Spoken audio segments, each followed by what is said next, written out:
नमस्कार दोस्तों, हिंदी पाठशाला में आपका स्वागत है। तो हम लोग जो सीरीज चला रहे थे यूपीएसआई का हिंदी साहित्य का जो भी मोस्ट इम्पॉर्टेंट क्वेश्चन, उसका 7वां दिन है। आशा कर रही हूँ कि जो बच्चे 6 क्लास देख चुके होंगे उन्हें बहुत सारा क्वेश्चन याद हो गया होगा, क्योंकि आज हम लोग 85 क्वेश्चन पढ़ने वाले हैं। इससे पहले हम लोग कितना 84 क्वेश्चन हम लोग पढ़ चुके हैं। तो आप लोग उसको याद करने के साथ साथ रिवीजन भी कीजिएगा। जब भी खाली टाइम मिले उसको सुनिएगा, आपको सुनने मात्र से ही बहुत सारा क्वेश्चन याद हो जाएगा। ठीक है, तो आज हम लोग ये 85 वाला क्वेश्चन, जो कि आज के लिए पहला क्वेश्चन है, हम लोग देखते हैं। पूर्व मध्यकाल का समय कौन सा माना जाता है? पूर्व मध्यकाल का समय कौन सा माना जाता है? तो ऑप्शन है 1050 से 1375, 1375 से 1700, 1700 से 1900, 1900 से अब तक। तो ये पूर्व मध्यकाल क्या है? पूर्व मध्यकाल, जैसे कि हम लोग हिंदी साहित्य को 4 भागों में बांटे हैं ना, आदिकाल, भक्तिकाल, रीतिकाल और आधुनिक काल है। तो आदिकाल को वीरगाथा काल कहते हैं, प्रारंभिक काल कहते हैं। ठीक है, आदिकाल के बाद क्या है? भक्ति काल। तो भक्ति काल को ही बहुत सारे विद्वानों ने पूर्व मध्यकाल भी कहा है। ठीक है, उसके बाद आता है रीतिकाल। तो रीतिकाल को बहुत सारे विद्वान उत्तर मध्यकाल, पूर्व मध्यकाल, उत्तर मध्यकाल, और आधुनिक को कोई आधुनिक काल कहता है, कोई गध काल कहता है। तो पूर्व मध्यकाल किसको कहते हैं? भक्ति काल को।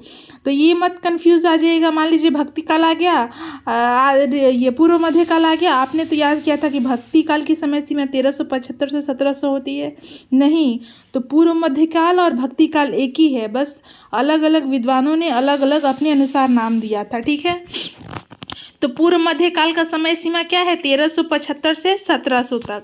आचार्य रामचंद्र शुक्ल ने भक्ति काल को पूर्व मध्यकाल कहा है, जिसकी समय सीमा उन्होंने संवत 1375 विक्रम से लेकर 1700 विक्रम संवत तक स्वीकार की है। यह हिंदी साहित्य का सर्वश्रेष्ठ युग माना जाता है। अगला क्वेश्चन हम लोग करेंगे। तेरी मैं तो प्रेम दीवानी, मेरो दर्द न जाने कोई, दर्द की मारी बन बन डोलूं, बैद मिलिया न कोई। हैरी मैं तो प्रेम दीवानी, मेरा दर्द न जाने कोई, दर्द की मारी बन बन डोलूं, वैद न मिलिया कोई। यह पंक्ति किसकी है? तो ऑप्शन है रसखान, महादेवी वर्मा, मीराबाई, सुभद्रा कुमारी चौहान। तो राइट आंसर हम लोगों का है मीराबाई। यह पंक्ति मीराबाई की है। ठीक है, अगर आप पंक्ति देखने जाएं कि भक्ति काल की, आदि काल की, आधुनिक काल की, तो बहुत सारी पंक्तियां हैं, पर पंक्तियां आ सकता है, ये भी इम्पॉर्टेंट है। तो एक एक पंक्ति में बीच बीच में डाल रही हूँ, ये सब आया हुआ है, आप लोग याद कर लीजिएगा। ठीक है, अगला क्वेश्चन है, कहानी नई कहानी किसकी प्रसिद्ध कृति है? तो कहानी नई कहानी किसकी प्रसिद्ध कृति है? तो मधुरेश, बच्चन सिंह, डॉक्टर राम कुमार वर्मा, नामवर सिंह। तो सही आंसर होगा नामवर सिंह। अब देखिए, कहानी नई कहानी, कहानी नई कहानी तो क्या है? नामवर। नाम याद रखिएगा, वर मतलब हम लोग उत्तर प्रदेश साइड दूल्हे को वर कहते हैं, तो नामवर। ठीक है, याद रखिएगा, नामवर सिंह। ठीक है, नेक्स्ट क्वेश्चन है, मोही तो मेरे कवित बनावत, यह किसकी प्रसिद्ध उक्ति है? मोही तो मेरे कवित बनावत। तो मोही तो मेरे कवित बनावत कबीरदास की है? नहीं, मीराबाई की है। जी हाँ, यह पंक्ति मीराबाई की है, मोही तो मेरे कवित बनावत। ठीक है, अगला क्वेश्चन है, ब्रह्मांड के संपादक कौन है? जो पूरे ब्रह्मांड के संपादक कौन है? तो प्रताप नारायण मिश्र। नारायण जो हमारे देवलोक में जो नारायण जी हैं, ब्रह्म नारायण, इसे याद रखिएगा, ब्रह्मांड और नारायण। ब्रह्मांड के संपादक कौन है? तो नारायण है। पूरे ब्रह्मांड पे उन्हीं का तो राज होता है, नारायण का। सारा किया धरा तो उन्हीं का इधर का न्यूज़ उधर का न्यूज़, इधर उधर तो बात वही फैलाते हैं। तो पूरे ब्रह्मांड का कार्य कौन करता है? नारायण जी कहते हैं। तो इससे याद रखिएगा, प्रताप नारायण मिश्र। ठीक है। अगला क्वेश्चन हम लोग का है, प्रयोगवादी काव्य धारा का प्रवर्तक किसे माना जाता है? प्रयोगवादी काव्य धारा का प्रवर्तक अगेय। अगेय का पूरा नाम बताइए, याद कीजिए। सच्चिदानंद, हीरानंद, वात्स्यायन अगेय। तो प्रयोगवादी काव्य धारा के प्रवर्तक किसने किया है? तो अगेय ने। अगला क्वेश्चन हम लोग पढ़ेंगे, किस काल को गद्यकाल के नाम से भी जाना जाता है? याद कीजिए बच्चों, जब पहला हम क्वेश्चन कराए थे, आदिकाल, भक्तिकाल, आधुनिक काल, रीतिकाल, ये सब जब हम बता रहे थे तो हम बताए थे गद्यकाल किसको कहते हैं?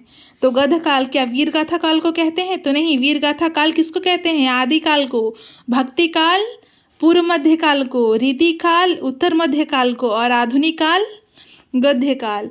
आधुनिक काल को गद्यकाल नाम से भी जाना जाता है। गद्यकाल क्यों जाना जाता है? क्योंकि यहाँ पे गद्य किसको कहते हैं हम लोग? कहानियाँ को। पद किसको कहते हैं? कविता। और गद्य किसको कहते हैं? कहानी को। तो आधुनिक काल में ही नई नई कहानियों का विस्तार होना शुरू हुआ, उसी टाइम कहानियाँ लिखना शुरू हुआ था। ठीक है, आधुनिक काल से। ठीक, देखिए, आधुनिक काल को गद्यकाल कहने का श्रेय मुख्य रूप से आचार्य रामचंद्र शुक्ल को दिया जाता है। आधुनिक काल को गद्यकाल कहने का श्रेय मुख्य रूप से आचार्य रामचंद्र शुक्ल, मतलब आधुनिक काल को गद्यकाल कौन कहा था? तो आचार्य रामचंद्र शुक्ल ने कहे थे। ठीक है।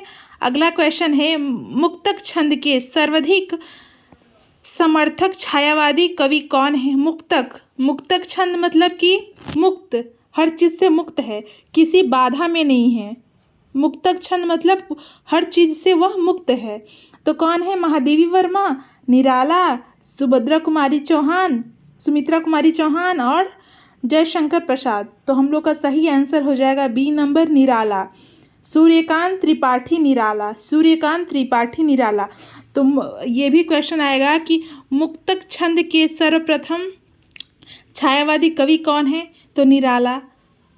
मुक्तक छंद में कौन कौन कवि आते हैं? तो वहाँ पे निराला ऑप्शन होगा, तो आप निराला ऑप्शन डाल दीजिएगा। ठीक है।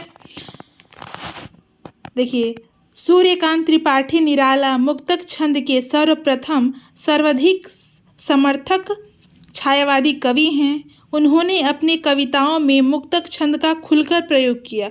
मुक्तक छंद का कहने का मतलब है कि जब वो रचनाएं लिखते थे तो किसी प्रकार का बाउंडेशन नहीं रखते थे, जैसे कि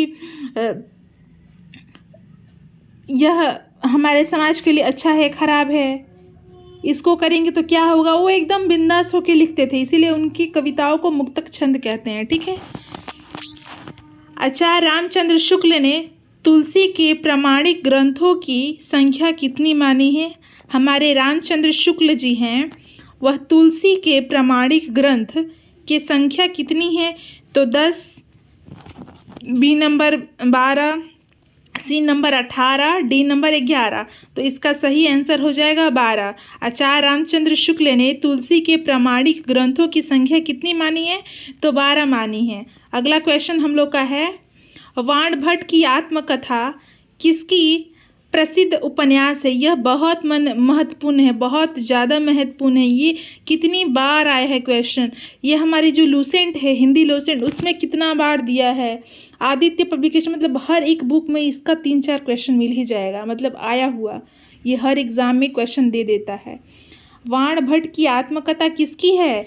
तो ऑप्शन है जैनेन्द्र की, हजारी प्रसाद द्विवेदी की, अमृतलाल नागार्जुन की। तो इसका सही आंसर हो जाएगा हजारी प्रसाद द्विवेदी जी की। वाणभट्ट की आत्मकथा आचार्य हजारी प्रसाद द्विवेदी की एक प्रसिद्ध ऐतिहासिक उपन्यास है। कैसा है? वाणभट्ट की आत्मकथा क्या है? एक उपन्यास है। पूछ सकता है कि वाणभट्ट की आत्मकथा की विधा क्या है, मतलब कि कहानी है, एकांकी है, नाटक है, उपन्यास है, तो क्या बोलिएगा? उपन्यास है। वाणभट्ट की आत्मकथा क्या है? उपन्यास है। कौन लिखे थे? हजारी प्रसाद द्विवेदी, जो हजारों तरफ रहते हैं, मतलब हर तरफ जो रहते हैं, हजारी प्रसाद द्विवेदी हर तरफ रहते हैं। वह क्या लिखे थे? वाण भट्ट की आत्मकथा। ठीक है, जो वाण भट्ट जी है ना, उनकी आत्मकथा लिखे थे। अगला क्वेश्चन हम लोग करेंगे, गणेश शंकर विद्यार्थी ने किस पत्र का संपादक किया था? गणेश शंकर विद्यार्थी ने, देखिए अब इसमें गणेश भगवान भी आ जाएंगे, शंकर भगवान भी आ जाएंगे। विद्यार्थी ने किस पत्र का संपादक किया था? तो प्रताप। गणेश शंकर विद्यार्थी ने किस पत्र का संपादक किया था? तो प्रताप। देखिए, गणेश शंकर विद्यार्थी ने प्रताप नामक हिंदी समाचार पत्र का संपादक किया था। तो क्वेश्चन यहाँ से बनता है कि प्रताप संपादक पत्र का कौन किया था? तो गणेश शंकर विद्यार्थी। किस भाषा में की थी? तो हिंदी भाषा में। प्रताप नामक पत्र कौन सी भाषा में प्रकाशित थी? यह एक समाचार पत्र है। प्रताप क्या है? समाचार पत्र है। इसकी भाषा क्या है? हिंदी है। जो स्वतंत्रता संग्राम के दौरान एक महत्वपूर्ण भूमिका निभाई। जब हमारा देश स्वतंत्रता संग्राम की ओर जा रहा था, उस समय की यह समाचार पत्र है। उस समय यह बहुत ही प्रसिद्ध था, बहुत, मतलब न्यूज़, पहले के लोग तो टीवी मोबाइल रहता नहीं था, समाचार पत्र से ही काम चलाते थे। तो यह प्रताप क्या है? समाचार पत्र है। भाषा हिंदी। अगला क्वेश्चन है, मंगलेश डबराल को किस कृति पर साहित्य अकादमी पुरस्कार मिला? अब देखिए, कल हम कराए थे जो वीडियो, उसमें मंगलेश डबराल का दो बताए थे, साहित्य अकादमी भी और ये व्यास सम्मान भी। तो आज क्या है? साहित्य अकादमी पूछ रहा है। ठीक है, तो क्या है? हम जो देखते हैं, देखो हम लोग के पास आँख है ना आँख जी, तो हम लोग कुछ भी देखते रहते हैं, जो दिखते हैं। तो हम जो देखते हैं, यह क्या है? बताओ। यह जो लिखा गया है, यह जो काव्य है, इसको कौन लिखा है? तो मंगलेश डबराल जी ने लिखे थे। उनको हम जो देखते हैं के लिए साहित्य अकादमी पुरस्कार मिला था। हम जो देखते हैं उनके लिए उन्हें साहित्य अकादमी से सम्मानित किया गया था। किन को? मंगलेश डबराल को उनकी कविता संग्रह हम जो देखते हैं के लिए 2000 में साहित्य अकादमी पुरस्कार दिया गया था। ठीक है, 2000 में दिया गया था, याद रखिए। तुलसीकृत विनय पत्रिका की भाषा क्या है? मतलब तुलसीकृत मतलब तुलसी का काव्य कृति क्या है? विनय पत्रिका की भाषा कौन है? अवधी, खड़ी बोली, भोजपुरी नहीं, ब्रज भाषा है। तुलसीकृत विनय पत्रिका की भाषा क्या है? ब्रज भाषा है। तुलसी की विनय पत्रिका है, उसकी भाषा क्या है? विनय लड़का का नाम है, पत्रिका, विनय पत्रिका की भाषा क्या है? ब्रज। ठीक है, विनय पत्रिका की रचना गोस्वामी तुलसी ने ब्रज भाषा में की थी। विनय पत्रिका की रचना गोस्वामी तुलसीदास ने की थी। अगला क्वेश्चन, श्रद्धा एक प्रेम के योग का नाम भक्ति है। श्रद्धा एवं प्रेम के योग का नाम भक्ति है। यह किसका प्रसिद्ध कथन है? अब देखिए, श्रद्धा जो हमारे आत्मा हृदय में जो श्रद्धा किसी के प्रति रहती है, श्रद्धा और प्रेम, योग मतलब जोड़ना। जब श्रद्धा और प्रेम जुट जाएगा तो उसको ही क्या कहते हैं? भक्ति कहते हैं। यह बात किसने की थी? तो रामचंद्र शुक्ल ने। रामचंद्र शुक्ल का कहना था कि जब हमारे हृदय का श्रद्धा और प्रेम दोनों जुट जाएगा तो हमारे अंदर भक्ति की भावना शुरू होगी। तो श्रद्धा एवं प्रेम के योग का नाम क्या है? भक्ति है। किसने कहा था? रामचंद्र शुक्ल ने कहा था। ठीक है, अगला कहते हैं, हिंदी साहित्य का आलोचनात्मक इतिहास किसने लिखा है? हिंदी साहित्य का आलोचनात्मक इतिहास किसने लिखा है? तो राम कुमार वर्मा। हिंदी साहित्य का आलोचनात्मक इतिहास, जो हिंदी साहित्य का आलोचनात्मक मतलब आलोचना करने वाला इतिहास है ना, कौन लिखा था? राम। जैसे हम लोग इंग्लिश का सारे बच्चे जितने देख रहे हैं, कोई भी ऐसा है क्या जो हिंदी का व्याकरण पढ़ा हो या फिर इंग्लिश ग्रामर पढ़ा हो तो राम आम खाता है उसको यह एग्जाम्पल नहीं मिला हो, सबको मिला है। तो याद रखिएगा कि राम कुमार वर्मा ने हिंदी साहित्य का आलोचनात्मक इतिहास लिखा था, हिंदी साहित्य का आलोचना करने वाला इतिहास लिखा था। ठीक है, देखिए भारतीय आत्मा किस कवि का उपनाम है, भारतीय आत्मा किस कवि का उपनाम है। अब हम ये करा चुके हैं, आपको आता होगा तो जल्दी से कमेंट कर दीजिएगा। देखते हैं सबसे पहले किसका कमेंट आता है। भारतीय आत्मा मतलब जो भारत का आत्मा किसको कहा जाता है, तो माखनलाल चतुर्वेदी को। ये माखनलाल चतुर्वेदी क्या है, भारत की आत्मा है। ठीक है, इन्हें इसी नाम से जाना जाता है। माखनलाल चतुर्वेदी को उनकी देशभक्ति पूर्ण कविताओं के कारण भारत की आत्मा उपनाम से जाना जाता है। अगला क्वेश्चन करेंगे, अशोक के फूल किसका प्रसिद्ध निबंध है, ये भी हम लोग कर चुके हैं।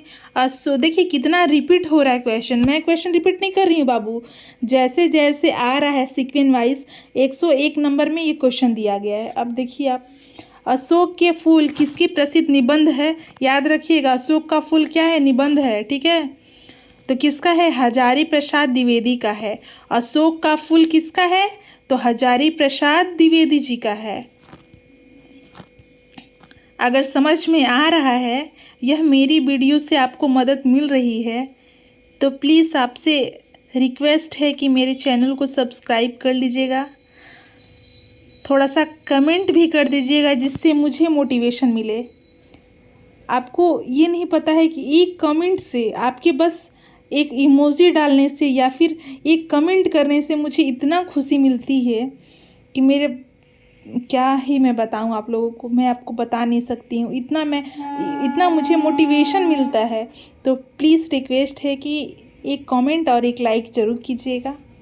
देखिए हजारी प्रसाद द्विवेदी के अन्य निबंध, हजारी प्रसाद द्विवेदी का एक निबंध हम लोग पढ़े हैं अशोक के फूल। ठीक है, और क्या क्या निबंध है तो हजारी प्रसाद द्विवेदी के अन्य निबंध संग्रह अशोक के फूल है, कल्पलता है, विचार और वितर्क है, कुटज है, नाखून क्यों बढ़ते हैं। सबसे प्रमुख क्या है, अशोक के फूल, कुटज और नाखून क्यों बढ़ते हैं, तीन याद रखिएगा।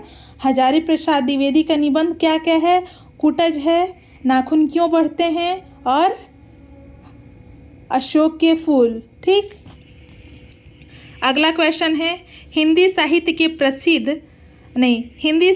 प्रारंभिक काल को आदिकाल नाम किसने दिया। हिंदी साहित्य के प्रारंभिक काल को आदिकाल नाम किसने दिया, तो हजारी प्रसाद द्विवेदी ने। हिंदी साहित्य के प्रारंभिक काल को आदिकाल नाम किसने दिया, तो हजारी प्रसाद द्विवेदी ने। अभी जो हजारी प्रसाद द्विवेदी थे ना, जो चारों तरफ रहते हैं, वो क्या है, हिंदी साहित्य की जो आदिकाल है, प्रारंभिक काल पहले उसको कहते थे, उसे आदिकाल नाम दिए थे। ठीक है, अच्छा अगर आप लोग को चाहिए कि जितना नाम है आदिकाल, भक्तिकाल, रीतिकाल, उनको कौन सा विद्वान ने क्या क्या नाम से पुकारा है, यह तो आता है। अगर आप बोलिएगा तो मैं उसका एक पर्टिकुलर वीडियो लाके दे दूंगी, जिससे इकट्ठा आप लोग याद कर लीजिएगा और क्वेश्चन आएगा तो लगा सकते हैं। ठीक है, अगर आपको चाहिए तो एक बार कमेंट कर दीजिएगा। ठीक है, तो मैं उसका एक सेपरेट वीडियो ला दूंगी। हिंदी की ज्ञानपीठ पुरस्कार प्राप्त सर्वप्रथम कृति कौन सी है। अब देखिए हिंदी में कौन सा हिंदी की ज्ञानपीठ पुरस्कार प्राप्त सर्वप्रथम कृति कौन सी है, तो यामा को ज्ञानपीठ मिला था। हाँ, कितनी नाव में कितनी बार, हाँ इसको भी ज्ञानपीठ मिला था। चिदंबरा को, हाँ, उर्वशी को, हाँ, ये तीनों को ज्ञानपीठ पुरस्कार मिला है। ठीक है, अब नाम हमको बताना है। ठीक है,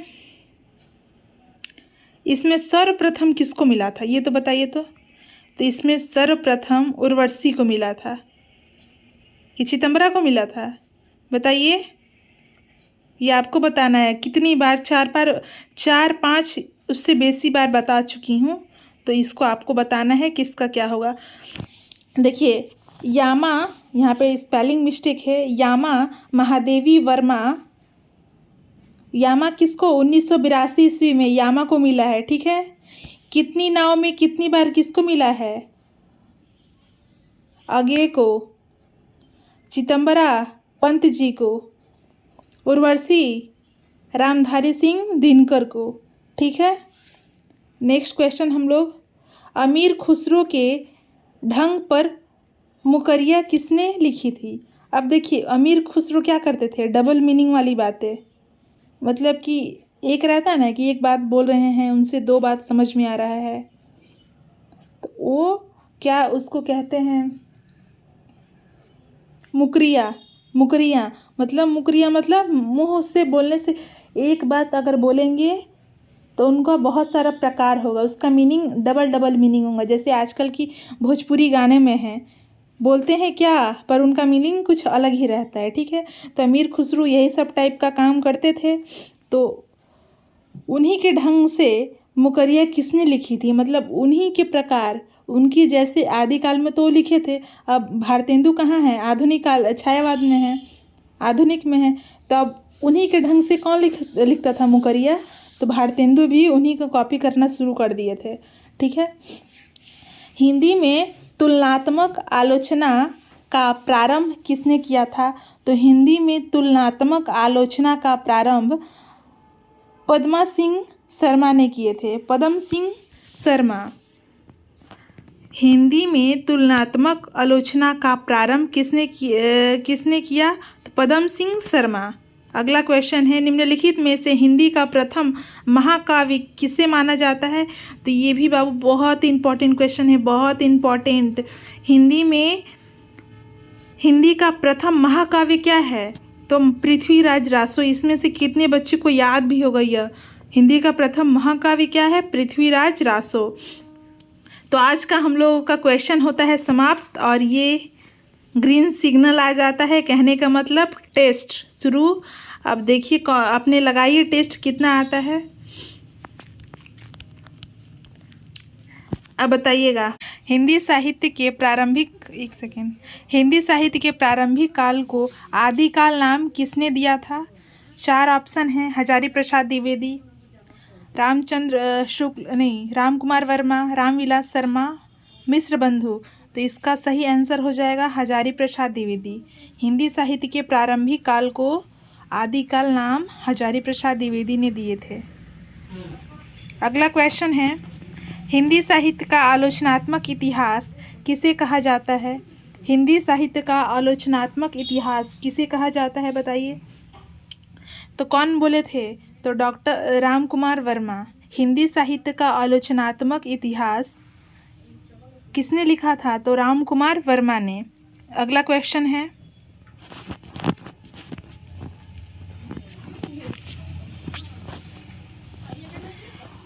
वाण भट्ट की आत्मकथा किसकी प्रसिद्ध उपन्यास है? वाण भट्ट की आत्मकथा किसका प्रसिद्ध उपन्यास है? ऑप्शन बताइए। ऑप्शन है जैनेन्द्र की, हजारी प्रसाद द्विवेदी की, अमृतलाल नागर की, नागार्जुन की।